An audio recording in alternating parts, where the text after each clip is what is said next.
So, the time has finally come to upload your project to the internet.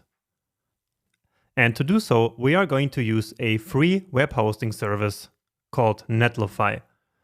So let's open a new tab and then Google Netlify. So that's Netlify like this. Open up the first link that comes up there.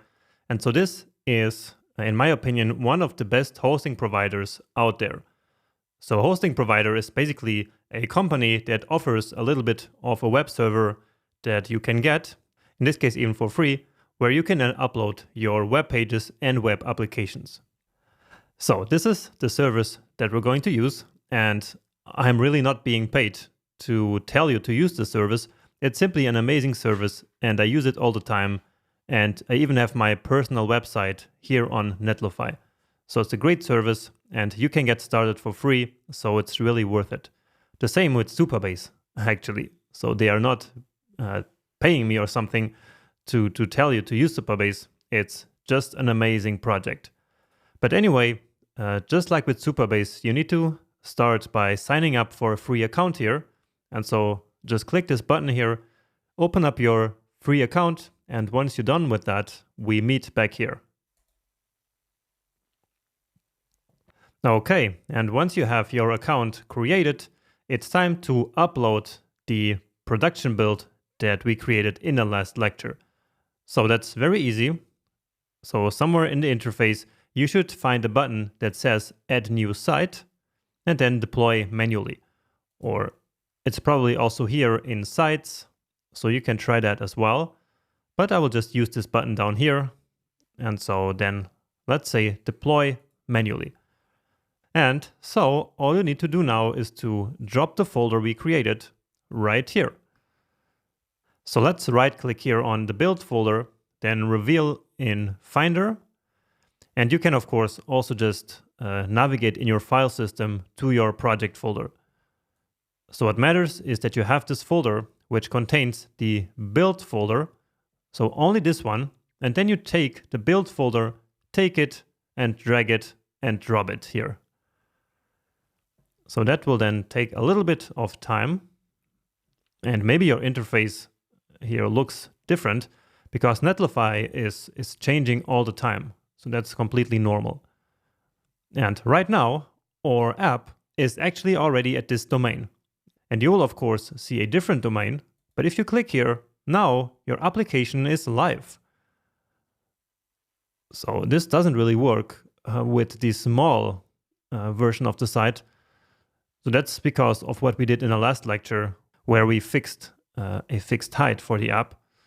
So maybe we should go back and change that, but it does work beautifully, of course, when the app is a bit smaller. But anyway, let's close this again, because now we can actually change this weird looking URL here.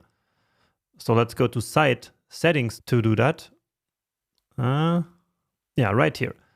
So change site name, and then I will call mine Today I Learned. Let's make sure I spelled this correctly. Today I Learned. Yeah, that's correct. So you can now also type a name for your site, but it cannot be the same name because there can only ever be one URL that looks like this. So yours needs to be a little bit different. You can call yours number 2, which probably will also be taken already. Number 3, you can call it dash your name like this, or you just need to get creative. So your URL needs to be unique, so you can call it anything you want. But I am the first one here probably who ever calls their app Today I Learned. So let's save this. And I'm actually not the first one. So, well then, let's do what I said. So dash Jonas. So this one here was the dash beta, so the one that I have been showing you. And now this one is called Today I Learned dash jonas.netlify.app. And if we open that now, there it is.